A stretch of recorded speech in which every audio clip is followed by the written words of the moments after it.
नमस्कार दोस्तों, मैं आपका दोस्त जेपी गोस्वामी।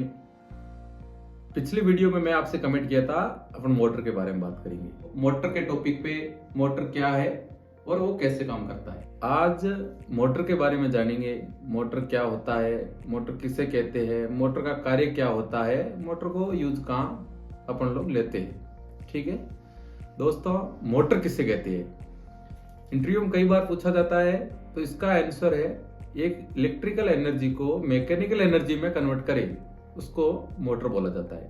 यानी एक ऐसा डिवाइस है जिसको अपन इलेक्ट्रिकल विद्युत सप्लाई देंगे जिससे कि वो अपने को मैकेनिकल एनर्जी बना के दे, वो एक मोटर कहलाता है।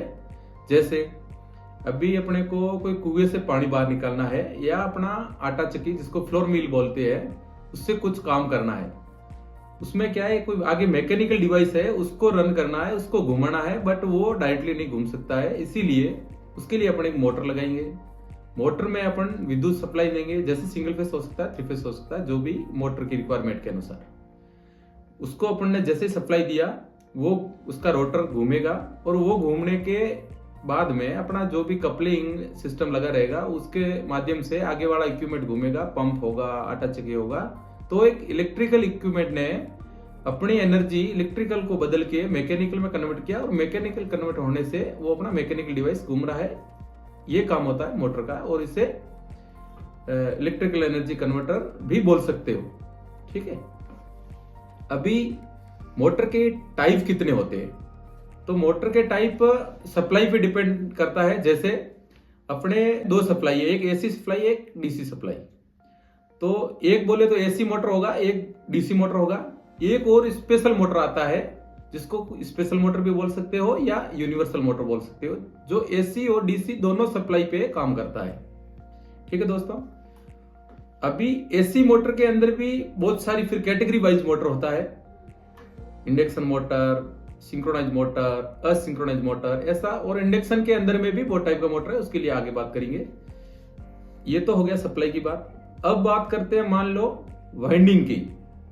तो एसी सप्लाई में सिंगल फेस मोटर भी होता है, थ्री फेस मोटर भी होता है। जो सिंगल फेस मोटर होता है उसमें सिर्फ फेस और न्यूट्रल की जरूरत होती है और एक रन कैपेसिटर की भी जरूरत होती है। थ्री फेस सिस्टम में कैपेसिटर की जरूरत नहीं रहती है और मोटर के अंदर में थ्री फेस वाइंडिंग की जाती है और तीनों फेस दिए जाते हैं, जिससे मोटर अपना स्टार्ट होता है, घूमना शुरू करता है। अब मोटर के अंगों की कुछ बात करें, कुछ भागों की बात करें।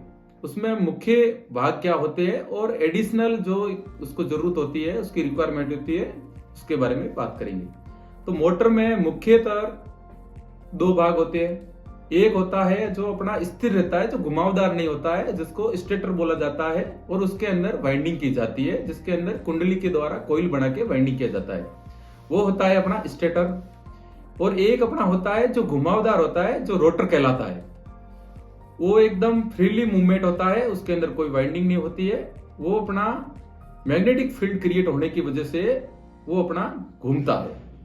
ये हो गए इसके दो मुख्य भाग। उसके बाद में उसको एडिशनल होते हैं, कुछ उसकी रिक्वायरमेंट के अनुसार छोटे छोटे पार्ट होते हैं, जैसे कि बेरिंग। तो आगे साइड भी एक बेरिंग होता है, एक पीछे साइड भी बेरिंग होता है। फिर बेरिंग लगाने के लिए एंड कवर की जरूरत होती है, आगे साइड भी एंड कवर होगा, पीछे साइड भी एंड कवर होगा। अब मोटर को जब अपन यूज करते हैं, जब अपन चलाते हैं, तो मोटर में एडी करंट और हीट पैदा होती है उसकी घूमने से। तो उसको कूलिंग करने के लिए भी वो सेल्फ कूलिंग करता है। उसके पीछे की साइड शाफ्ट पे कूलिंग फैन अटैच किया जाता है और वो कूलिंग फैन भी एक उसका पार्ट है।